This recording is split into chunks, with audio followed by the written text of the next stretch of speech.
Hi everyone, Comic Reviewer here. This time reviewing on Mighty Morphin Power Rangers, the movie.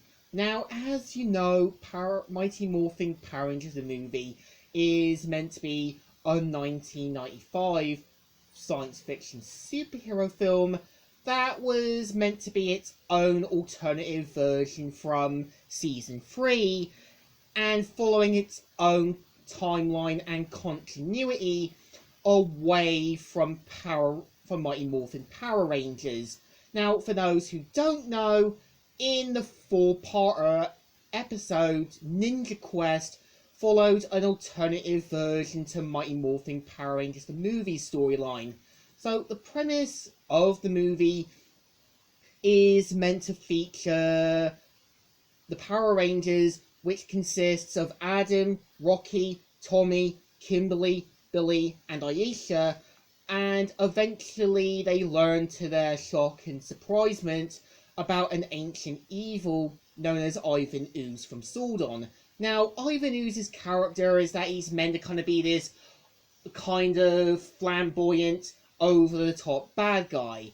I think his character works, but it doesn't really feel like he has any believable goals. And of course, we see how the Rangers end up losing their power, we see how Zordon is put in a critical condition, and we see how the Rangers learn from Alpha 5 about the Great Power. And of course, this kind of has the typical Chosen One story, going on a quest to achieve this power and save the day. Now, the film, I would say, feels like it's a giant promotional material for Season 3, and I feel a little disappointed we never saw any character growth. Now, I know with Mighty Morphin Power Rangers the movie, since it's meant to follow its own continuity, this kind of establishes them working as a team has already happened, so we kind of see how this works. But I kind of feel we could have had an interesting storyline, like have it that Kimberly is unsure if basically having the powers were a good thing. We could have even have had it that Tommy might have wanted to stay on the planet to sort of help keep it away from other dangers. It could have added more development and character growth, and given the characters unsure if it was good or not to have these powers. And I kind of feel with the movie itself is the only real villains from the TV series that do appear are Rita, Lord Zed, and Golda. So of course you don't see Finster and basically the other villains we saw from Season 1 and 2. And you don't see Rita's brother, who wasn't really added until Season 3. Instead, you've got a pig-like villain who's just thrown in with no real purpose. I also do feel when you kind of have the character Fred, he just feels like a prototype version of Justin we would later get in Power Rangers Turbo. And the ending seems to suggest that in this continuity, Fred would have become the gold Mighty Morphin Ranger or the silver Mighty Morphin Ranger. And I also feel the ending kind of feels like they go with this Care Bear ending where they fix everything.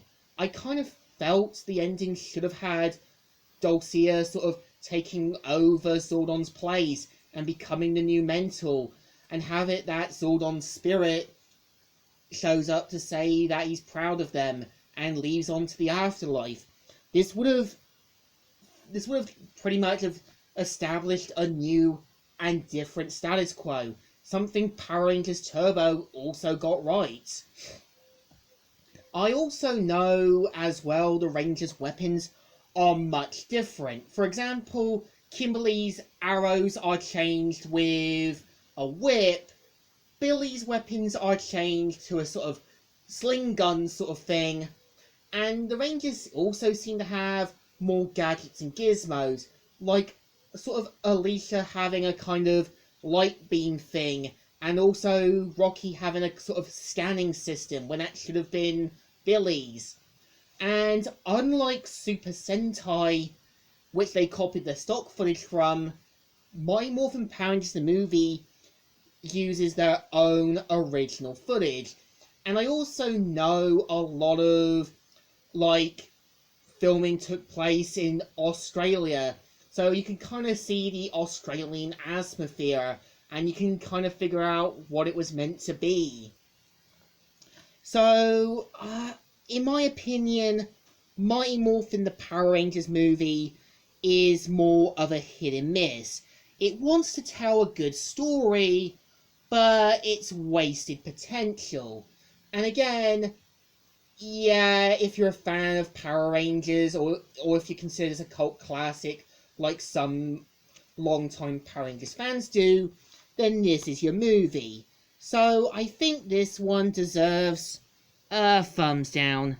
Not the best, not the greatest, and really, it feels like a giant promotional material to the Super Sentai series, Kaku Ranger, as well as the potential third season. So, Comic Reviewer here, signing out.